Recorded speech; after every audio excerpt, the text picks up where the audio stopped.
انداز میں چاہتے ہیں کہ اسلام کی شکل تبدیل کی جائے. وہ یہ نہیں چاہتے کہ اسلام کو ختم کیا جائے، وہ چاہتے ہیں اسلام کی شکل تبدیل کر دی جائے. اس کام کے لیے ایمان فروش منافقین کو خریدا جاتا ہے. ایمان فروش بظاہری مسلمانوں کو خریدا جاتا ہے. ایمان فروش نام نہاد مولویوں کو خریدا جاتا ہے. بالکل اسی طرح جب محمد رسول اللہ صلی اللہ علیہ وسلم اعلان کرتے ہیں کہ ہم میدان بدر میں جائیں گے اور دشمن کا مقابلہ کریں گے، عین وقت میں منافقین نعوذ باللہ آ کے کہتے ہیں یا رسول اللہ ہم فلاں فلاں مجبوری کے تحت آپ کے ساتھ نہیں جا سکتے. اس وقت یہ بات طے ہو گئی کہ جو محمد الرسول اللہ صلی اللہ علیہ وسلم کے جانثار ہیں وہ ہر حالت میں نبی علیہ السلام کے ساتھ ہیں، اور جنہوں نے نبی علیہ السلام کا ساتھ نہیں دینا تھا وہ مدینہ منورہ میں اسی دن علیحدہ کر دیا. اسلام نے دنیا کو جلا بخشی. اسلام دنیا کا واحد مذہب. جب اسلام کی ابتدا ہوئی محمد رسول اللہ صلی اللہ علیہ وسلم کے دیوانوں میں کیسے کیسے لوگ آئے.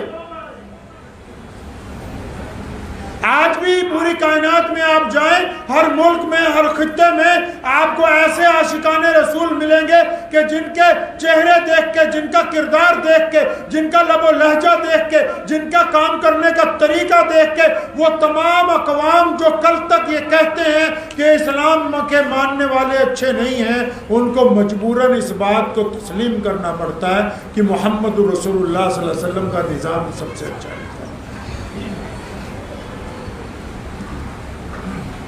میں نے کہا کہ لوگ اسلام کو ختم نہیں کرنا چاہتے دشمن، بلکہ اسلام کے خلاف سازش کر کے اس کی شکل بدلنا چاہتے ہیں. کیونکہ آج بھی کچھ ایسے لوگ موجود ہیں جن کو غداروں سے ہی محبت ہے، لیکن ہم انہیں بتانا چاہتے ہیں کہ جس طرح ہمارے آبا و اجداد نے، جس طرح ہمارے بڑوں نے، یہ جن مسجدوں میں ہم بیٹھے ہیں یہاں صرف 5 وقت نماز نہیں پڑھائی، یہاں سے ہم نے انگریز کے دانت بھی اکٹھے کیے ہیں، یہاں سے ہم نے بڑے بڑے شیخ الحدیث اور محدث بنا کے مدارس میں اتارے، یہاں سے ہم نے نورانی قاعدے جیسی کتابیں لکھ کے پوری دنیا کے مسلمانوں کو پڑھنے کے لیے دی ہیں، یہاں سے ہم نے مرزا قادیانیت کے خلاف پہلا فتویٰ جاری کیا ہے، یہاں سے ہم نے انگریز کے خلاف 1857 کی جنگ آزادی کا پہلا اعلان کیا ہے، یہاں سے ہم نے ہندوستان کے مسلمانوں کو اور ہندوؤں کو ایک ساتھ مل کے 1882 میں انگریز کے خلاف لڑنے کا احوان کیا ہے، یہاں سے ہم نے ہندو پانی اور مسلمان پانی کو ختم کر کے ملک کی ایکتا کے لیے ایک پانی پینے کا اعلان کیا ہے. ہم نے مسجدوں میں صرف نمازیں نہیں ادا کی. ہمارے پاس ایک تاریخ ہے جو اس ملک کے لیے بھی فخر کی بات ہے، ہماری قوم کے لیے بھی فخر کی بات ہے. ہم جب نماز پڑھتے ہیں صرف اس لیے نہیں پڑھتے اللہ کو راضی کرنے، ہم اس لیے پڑھتے ہیں کہ ہمارا دل پاک ہو جائے، ہم اس لیے پڑھتے ہیں کہ ہم غیروں کے ساتھ جب ملیں تو محبت سے ملیں، ہم اس لیے نماز پڑھتے ہیں کہ جب غریب ملتا ہے تو ہم اس کو اٹھا کے اپنی چھاتی سے لگاتے ہیں، ہم اس لیے ملتے ہیں کہ گورا اور کالا ایک صف کے اندر کھڑا ہو جائے، ہم اس لیے مسجد کے اندر نماز پڑھتے ہیں تاکہ دلوں میں سے نفرتوں کو ختم کر کے محبتوں کو عام کر دیا جائے. مسجدیں صرف نماز نہیں سکھاتی، مسجدیں انسان کو زندگی جینے کا راستہ عطا کرتی.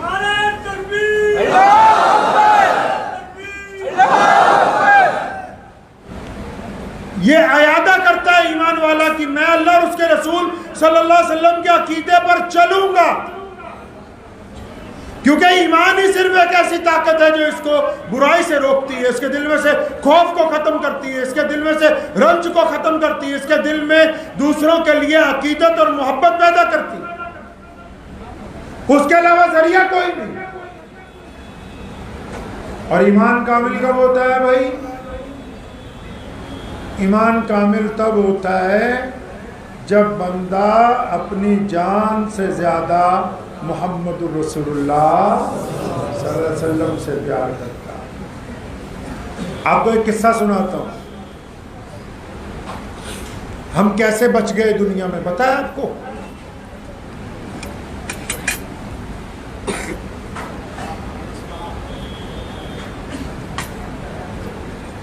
نبی علیہ الصلوۃ والسلام کا جب دنیا سے رخصت ہوئے، پردہ فرما گئے. نبی تو پہلے بھی بہت آئے، آدم علیہ الصلوۃ والسلام سے لے کے سیدنا ابراہیم علیہ الصلوۃ والسلام. جب وہ نبی گئے دنیا سے، ان کا نظام بھی، ان کی شریعت بھی ساری چلی گئی. رسول اللہ صلی اللہ علیہ وسلم کو اللہ تعالیٰ نے پوری کائنات کا نبی بنا کے بھیجا. فرمایا ہم نے پوری عالم کے لیے ان کو رحمت بنایا. لیکن رسول اللہ صلی اللہ علیہ وسلم کے پردہ فرمانے کے بعد ہم بچ کیسے گئے؟ کبھی سوچا آپ نے؟ کبھی تاریخ پڑھی ہے؟ اللہ کا تو اعلان ہے کہ رسول اللہ قیامت تک رسول اللہ کا دین چلے گا، رسول اللہ صلی اللہ علیہ وسلم کا تاج قیامت تک قائم رہے گا. لیکن کبھی اگر ہم نے عملی طور پر دیکھنا ہو تو یہ کبھی دیکھا آپ نے کہ رسول اللہ صلی اللہ علیہ وسلم کے بعد ہم کیسے بچ گئے؟ ہم تک دین کیسے پہنچا؟ اندازہ لگایا کبھی؟ کبھی سوچا آپ نے کہ ہم سیرت کی کوئی کتاب پڑھیں، رسول صلی اللہ علیہ وسلم کے یوم وصال کے موقع پر مدینے میں کیا عالم تھا؟ ہمارے باپ کا انتقال ہوا، کتنا رنج ہے. اور جب محمد رسول اللہ صلی اللہ علیہ وسلم کائنات سے تشریف لے گئے ہوں گے، جو کائنات میں اللہ کے نائب ہیں، جن جیسا کوئی پیدا ہوا نہیں اور قیامت تک کوئی آ نہیں سکتا، اور جن کو یہ مقام عطا ہوا، اللہ نے خود فرمایا اے میرے بندو، میں محمد الرسول اللہ پر سلام بھیجتا ہوں، تم بھی محمد الرسول اللہ پر سلام بھیجا. کبھی پڑھا کہ ہم بچے کیسے، کہ دین ہم تک کیسے پہنچا؟ نبی علیہ الصلوۃ والسلام کا دین ہم تک کیسے پہنچا؟ جب کوئی جاتا ہے دنیا سے، آج اگر ہمارا کوئی بڑا چلا جائے، 10 آدمی سازش کرنے والے ساتھ میں تیار ہو جاتے ہیں. ہوتے کہ نہیں ہوتے تیار؟ خاندانوں میں بھی رواج ہے، حکومت میں رواج ہے، سماج میں رواج ہے کہ کسی جماعت کا کسی بڑا آدمی جب کوئی جاتا ہے، 10 دعوے دار سامنے ہوتے ہیں. ان دعوے داروں کے پیچھے 10 ایسے لوگ ہوتے ہیں جو چاہتے ہیں یہ پورا نظام ٹوٹ جائے، یہ پورا سسٹم برباد ہو جائے. تو جب یہ دنیا کا رواج ہے تو کیا یہ جاننا ضروری نہیں جب محمد رسول اللہ صلی اللہ علیہ وسلم نے پردہ فرمایا تو اس وقت کیا ہوا بھائی؟ سب کو جاننا ضروری ہے.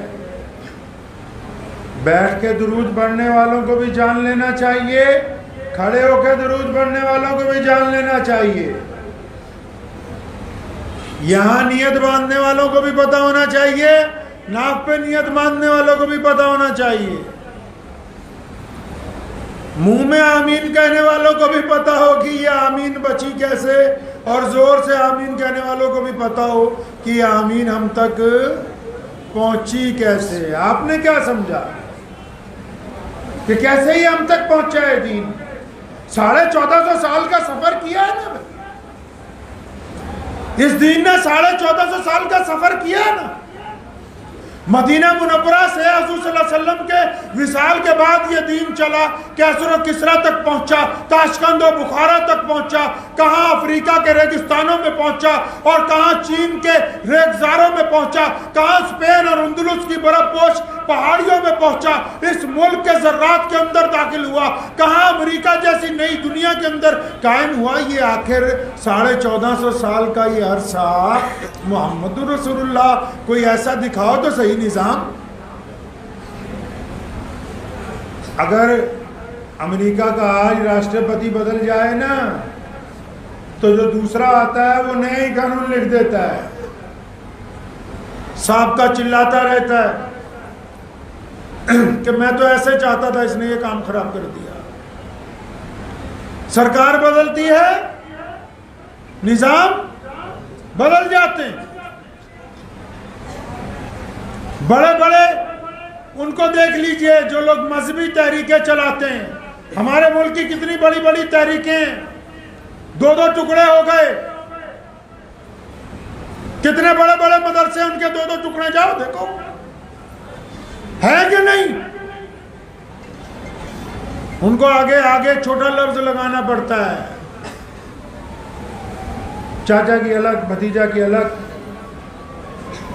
بڑے مولوی کی الگ، چھوٹے کی الگ. تو اس طرف بھی ذرا پیچھے آ کے دیکھیں. جب محمد رسول اللہ صلی اللہ علیہ وسلم اس دنیا سے پردہ فرما گئے تو کیا عالم ہو، وہ کیسا سما ہوگا اس وقت. اور اس وقت وہ کون سا ایسا واقعہ پیش آیا کہ ہمارا دشمن گھبرا گیا. ایسا کیا ہو گیا کہ اس وقت دشمن ہم پہ حملہ کرنے کے لیے تیار تھا. دشمن کی فوجیں باقاعدہ مدینے پر حملہ کرنے کے لیے تیار تھی اور مدینہ منورہ میں غم کا حالت تھا. صحابہ اکرام نڈھال ہو گئے، جگہ جگہ بیٹھے ہوئے رو رہے ہیں. اور منافقین نے اندر کھاتے سازشیں شروع کر دی. صحابہ کو جا کے کہنے لگے کانوں ہی کانوں میں کہ اب تو رسول اللہ صلی اللہ علیہ وسلم نہیں رہے، اب نماز پڑھنے کی کیا ضرورت ہے. کبھی پڑھا اسلام کی تاریخ کو اٹھا کے؟ نظر و نیاز دے دینی آسان کام ہے، کافر کافر کھیلنا آسان کام ہے. آؤ آج آپ کو وہ قصہ سناتا ہوں جس واقعے نے اسلام ہم تک پہنچایا ہے، جس عزم نے دین کو پوری دنیا کے اندر مستحکم کیا ہے. پیارے نبی حضرت محمد رسول اللہ صلی اللہ علیہ وسلم کا وصال ہوا، دنیا سے واپس تشریف لے گئے. جو منافق تھے انہوں نے شور مچانا شروع کر دیا، کانوں بوسی کرنی شروع کر. بندے کو جس سے زیادہ محبت ہوتی ہے، اور ظاہر سی بات ہے صحابہ کرام رضی اللہ تعالیٰ اجمعین سے زیادہ کون محبت کر سکتا ہے حضور اکرم صلی اللہ علیہ وسلم سے. محبت پہ ایک بات یاد آئی، پہلے آپ کو وہ سنا دوں پھر یہ واقعہ پورا سناؤں گا. پاکستان کے ایک عالم دین نے لکھا ہے، وہ کہنے لگا کہ میں روز یہ سوچتا تھا اور دعا کرتا تھا کہ یا اللہ کیا اچھا ہوتا میں اس وقت پیدا ہوتا جب حضور علیہ السلام کا وقت تھا، تو میں بھی اللہ کے نبی علیہ السلام کو دیکھتا اور میں صحابی بن جاتا. لکھتے ہیں کہ میں اکثر یہی سوچتا تھا. بڑے اللہ والے ہیں جن کا میں یہ واقعہ سنا رہا ہوں. کہنے لگے اچانک ایک دن مجھے خواب میں نبی علیہ السلام کی زیارت ہوئی. فرماتے ہیں حضور علیہ السلام ایک بہترین گاڑی کی اگلی سیٹ پہ بیٹھے ہیں. اب ابو بکر صدیق رضی اللہ تعالیٰ عنہ بھی ہیں اور صحابہ بھی ہیں اور سب سے پیچھے میں ہوں. تو کسی پہاڑی علاقے میں جا رہے ہیں. اچانک گاڑی میں کوئی خرابی پیدا ہوئی، اس کا انجن بند ہو گیا. تو گاڑی جب رکنے لگی، فرماتے ہیں کہ میں نے یہ سوچا کہ اگر اس شدید ڈھلان میں اس گاڑی کو پتھر لگا کے نہیں روکا تو پیچھے کہیں یہ تیزی سے چلی گئی تو نقصان نہ ہو جائے، کیونکہ انجن ساتھ نہیں دے رہا ہے. کہنے میں پھٹافٹ بھاگ کے اترا اور دوڑ کے گیا سڑک کے کنارے پتھر تلاشنے لگا کہ کوئی پتھر اٹھا کے گاڑی کے نیچے لگا دوں. یہ ان کا خواب سنا رہا ہوں میں، کوئی حدیث نہیں، روایت نہیں سنا رہا. فرماتے میں پتھر ڈھونڈنے لگا تو جب مجھے پتھر ملا 2-4 منٹ لگ گئے. تو کہتے جب میں پتھر لے کے گاڑی کی طرف بڑھنے لگا دیکھا گاڑی تو اپنی جگہ ہی کھڑی ہے، تو پیچھے آ ہی نہیں رہی، اتنی سخت ڈھلان ہے. تو کہنے لگا جب میں قریب گیا میں نے سمجھا کہ باقی جو صحابہ ہیں انہوں نے کہیں سے پتھر تلاش کر کے رکھ دیے ہوں گے. فرمایا جب میں قریب گیا تو میں کیا دیکھتا ہوں کہ میرے علاوہ جو صحابہ کرام رضی اللہ تعالیٰ اجمعین گاڑی میں نبی علیہ السلام کے ساتھ موجود تھے. جب گاڑی بند ہوئی ڈھلان پر پیچھے جانے لگی تو اصحاب کرام رضی اللہ تعالیٰ اجمعین نے ہر ایک ٹائر کے نیچے اپنا اپنا سر رکھا ہوا ہے اور گاڑی کا پورا وزن جو ہے ان کے سروں کے اوپر ہے. فوراً آنکھ کھل گئی، رونے لگے، اللہ سے معافی مانگی۔ اللہ تعالیٰ نے دکھایا کہ ہم نے وہ جو عاشق پیدا کیے ہیں، جس طرح وہ آخری رسول ہیں، وہ آخری عاشق تھے، ویسے عاشق اب نہیں آ سکتے۔ نعرہ تکبیر، نعرہ تکبیر، ختم نبوت، ختم نبوت، نعرہ تکبیر۔ جس دن رسول اللہ صلی اللہ علیہ وسلم کا وفات ہوئی، آپ صلی اللہ علیہ وسلم اس دنیا سے پردہ فرما گئے۔ پردہ فرماتے وقت بھی ایک ایسا واقعہ ہوا، حضرت فاطمہ الزہرا رضی اللہ تعالیٰ عنہ اپنے ابو کے پاس ہیں اور دروازے پر ملک الموت نے آ کے سلام کیا تو بی بی فاطمہ پوچھتی ہیں رسول اللہ صلی اللہ علیہ وسلم سے کہ ابا جی یہ کون ہے؟ محمد رسول اللہ صلی اللہ علیہ وسلم نے فرمایا بیٹا یہ وہ ہے جس نے آج تک کسی کو سلام نہیں کیا ہے۔ اور اللہ کی شان دیکھیں، اللہ کی محبت دیکھیں رسول اللہ کے ساتھ۔ ملک الموت کو کہہ کے بھیجا کہ رسول اللہ کو سلام کرنا اور پھر یہ گزارش کرنا کہ یا رسول اللہ آپ کو لینے کے لیے آیا ہوں، اور اللہ نے فرمایا کہ اگر آپ چاہتے ہیں تو تشریف لے جائیں، آپ چاہتے ہیں تو یہیں پر مستقل قیام فرمائیں۔ جبریل علیہ السلام اس وقت رسول اللہ صلی اللہ علیہ وسلم کے پاس تھے، موجود تھے، قریب میں کھڑے تھے، کیونکہ جبریل ہی اللہ کا پیغام لے کے آتے تھے۔ رسول اللہ نے جبریل کی طرف دیکھا، جبریل علیہ السلام نے فرمایا یا رسول اللہ اللہ آپ سے ملاقات کا اشتیاق رکھتے ہیں، تو محمد رسول اللہ کا حکم ہوا کہ چلو چلو۔ تو رسول اللہ کا جب وصال ہوا نا جی،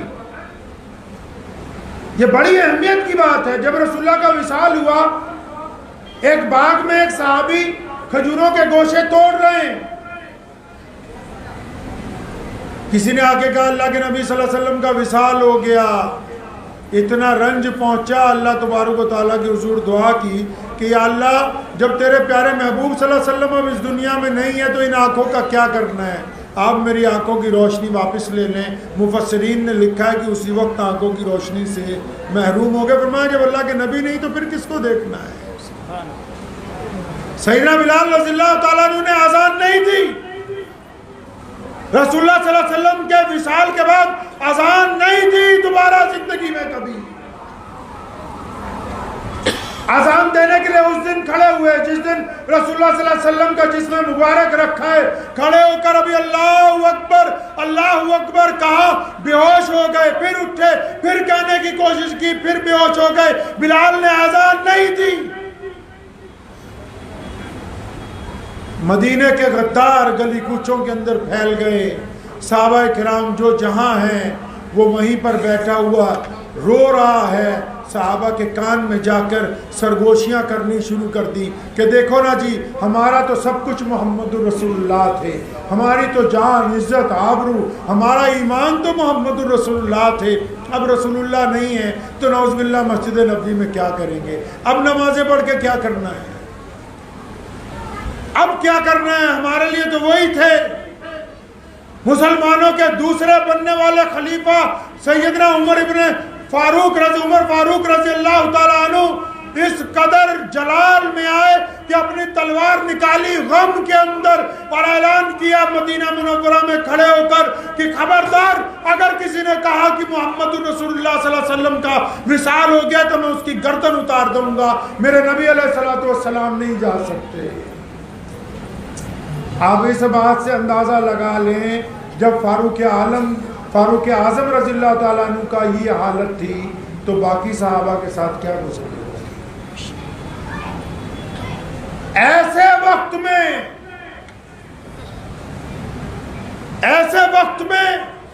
نبی علیہ السلام نے وصال سے کچھ دن پہلے ایک لشکر ترتیب دیا تھا جس کو ایک جنگ کے لیے جانا تھا، اور ادھر صحابہ نڈال ہیں، اذان دینے والا کوئی نہیں ہے۔ محمد رسول اللہ صلی اللہ علیہ وسلم کو لے کر تمام صحابہ زار و قطار رو رہے ہیں، اپنی اپنی ہوش کسی کو نہیں ہے۔ محمد رسول اللہ صلی اللہ علیہ وسلم کے جانشین اٹھے، خلافت کے سب سے پہلے خلیفہ اٹھے، کائنات کے سب سے بڑے مسلمان اٹھے، اور ایک وقت میں صرف تمام صحابہ کو سنبھالا نہیں، کھڑے ہو کے فرمایا کہ اے مسلمانوں، کیا تم محمد رسول اللہ صلی اللہ علیہ وسلم کی عبادت کرتے تھے یا اللہ کی عبادت کرتے تھے؟ یہ بتاؤ کہ محمد رسول اللہ نے تم کو کیا حکم دیا؟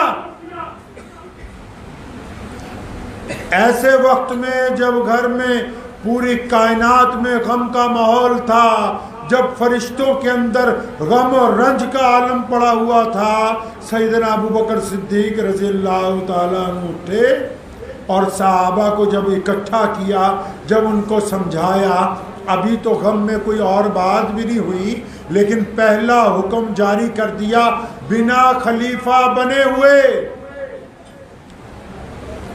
فرمایا وہ لشکر کہاں ہے جو میرے نبی علیہ السلام نے ترتیب دیا تھا، جس کے ذمہ لگایا کہ فلاں جگہ جا کے دشمنوں کو ناکے چنے چبوا دو، فلاں جگہ جو لوگوں پہ ظلم ہو رہا ہے ان کو ظالم کے پنجوں سے چھڑا دو۔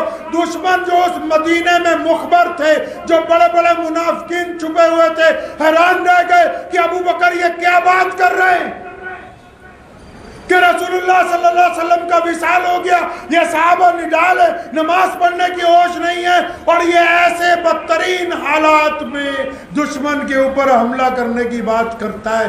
ابو بکر نے کہا تھا کہ مسلمانوں یاد رکھو، محمد رسول اللہ کا ایک ایک لفظ ہمارے لیے حکم کا درجہ رکھتا ہے۔ فرمایا یہ الگ بات ہے کہ محمد رسول اللہ ہم سے پردہ فرما گئے، میں ان کے حکم کو رد نہیں ہونے دوں گا۔ غم کی حالت میں جب لشکر روانہ کیا تو جو حملہ کرنے کے لیے آ رہے تھے وہ بلوں کے اندر گھس گئے، ان کو پتہ لگ گیا کہ یہ قوم اس حالت میں بھی پیچھے ہٹنے والی نہیں ہے۔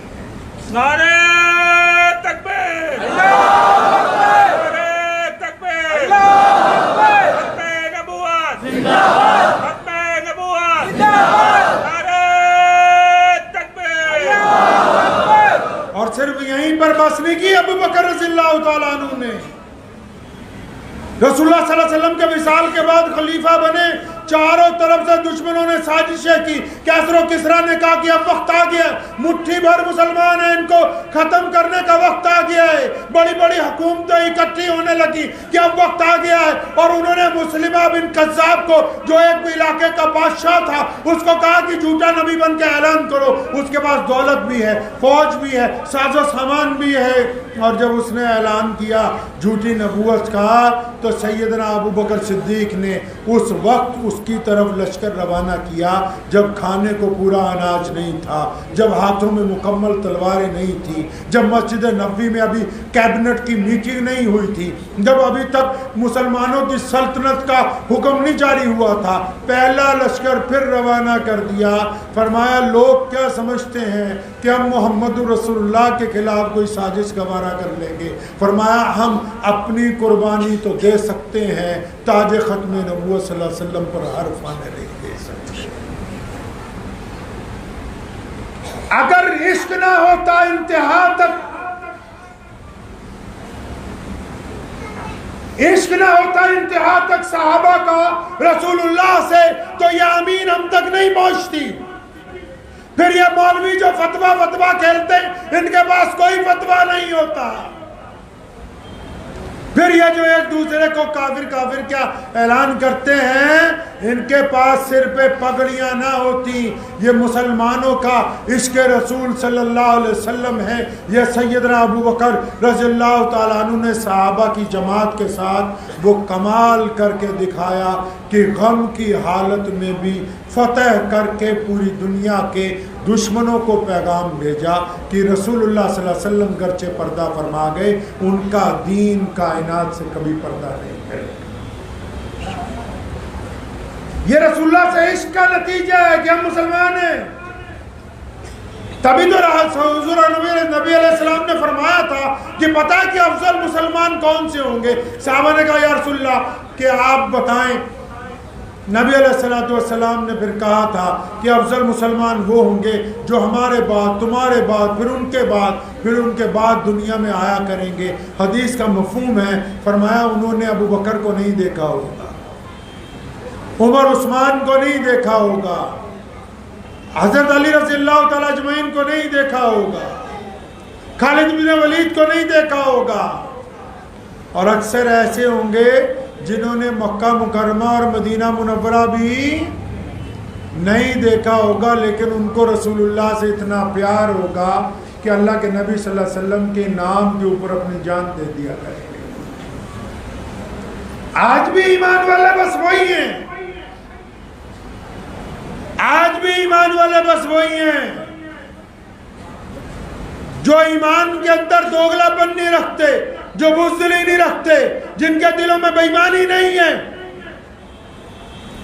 جو رسول اللہ صلی اللہ علیہ وسلم سے اپنی ماں سے زیادہ، باپ سے زیادہ، اولاد سے زیادہ، حتیٰ کہ اپنی جان سے زیادہ پیار کرتے ہیں، آج بھی مسلمان صرف وہی ہیں۔ یہ جو پوری کائنات میں آج مسلمان موجود ہیں، اتنی سازشوں کے باوجود، اتنی دھمکیوں کے باوجود، اتنے ظلم و تشدد کے باوجود، پھر بھی ہم اسلام پر قائم ہیں، تو یہ صرف مسجدوں کا کمال نہیں ہے، یہ مولویوں کا کمال نہیں ہے، یہ بیت اللہ کے چاروں طرف گھیرے دینے کا کمال نہیں ہے، یہ قرآن پاک کی تلاوت کرنے کا کمال نہیں ہے، یہ پوری کائنات میں جو اسلام زندہ ہے، یہ محمد رسول اللہ سے محبت کی وجہ سے۔ نعرہ تکبیر، نعرہ تکبیر، ختم نبوت، ختم نبوت، نعرہ تکبیر۔ کیونکہ محمد رسول اللہ صلی اللہ علیہ وسلم نے ہمیں بتایا کہ یہ بیت اللہ ہے، بیت اللہ کی سند محمد رسول اللہ ہے، حج کی سند محمد رسول اللہ ہے، قرآن کی سند محمد رسول اللہ ہے، مسجد کی سند محمد رسول اللہ ہے، ہمارے ایمان کی سند محمد رسول اللہ ہے۔ اگر محمد رسول اللہ نہیں تو نعوذ باللہ پھر کچھ بھی نہیں۔